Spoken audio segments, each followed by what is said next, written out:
आज अफजाल अंसारी के खिलाफ एक आदेश है, किस तरह का आदेश है और क्या है मामला हुआ? सन 2005 में कृष्णानंद राय की हत्या होने के बाद मुख्तार अंसारी के साथ साथ अफजाल अंसारी के विरुद्ध भी गैंगस्टर का मुकदमा 2007 में थाना मोहम्मदाबाद में पंजीकृत हुआ था।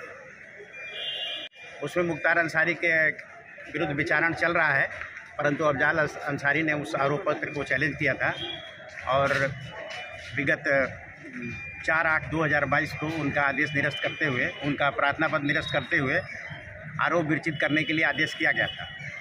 उसके बाद अफजाल अंसारी इस आदेश को माननीय उच्च न्यायालय में चुनौती दिया उन्होंने, तो उच्च न्यायालय द्वारा उस पर कोई स्थगन आदेश नहीं दिया, जिसके कारण आज माननीय न्यायालय ने पिछली 21 तारीख को इन्होंने एक प्रार्थना पत्र दिया था कि उसमें सुनवाई है तो 14 अक्टूबर नियत है, तो उसके बाद की कोई डेट लगाई जाए।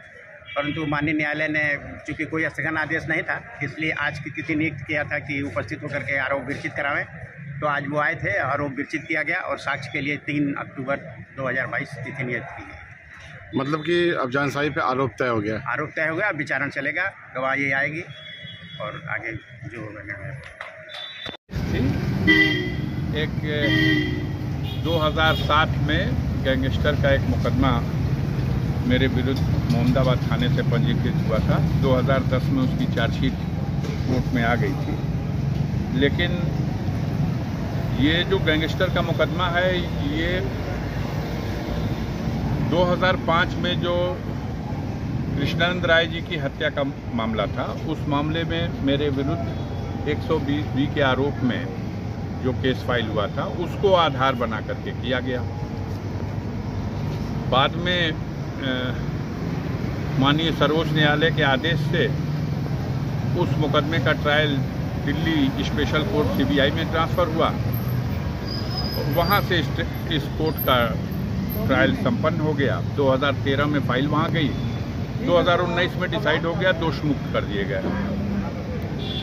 अब ये जो गैंगस्टर का मामला है, पहले मंडल स्तर पर गैंगस्टर कोर्ट हुआ करती थी, तो ये पहले बनारस में था ये फाइल। फिर जनपद स्तर पर गैंगस्टर कोर्ट बनाई गई तो ये गाजीपुर आया। फिर कोर्ट बना दी गई पहले स्पेशल कोर्ट प्रयागराज इलाहाबाद में, तो ये फाइल वहाँ चली गई। और फिर अब ये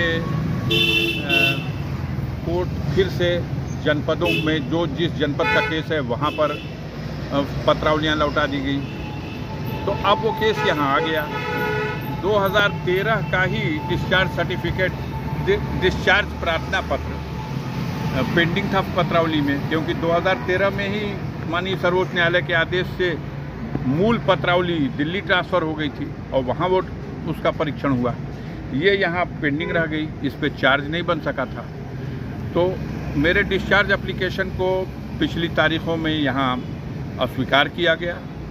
उस आदेश के विरुद्ध हमने हाई कोर्ट माननीय उच्च न्यायालय इलाहाबाद में रिवीजन फाइल किया। उसमें 14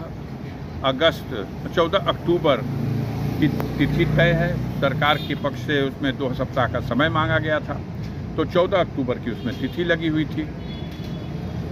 इस बीच में यहाँ पर जो MP MLA कोर्ट है, इनके यहाँ से आज की तिथि लगा के कहा गया कि इसमें चूँकि स्थगन आदेश नहीं है उसमें, इसलिए चार्ज की प्रक्रिया रोका जाना न्यायोचित नहीं है। चार्ज हमें भी इसमें कोई आपत्ति नहीं है। जब एक आरोप है तो उस आरोप के समर्थन में चार्जशीट है और उसका ट्रायल होना चाहिए, इसलिए हम कोर्ट में आए। यहाँ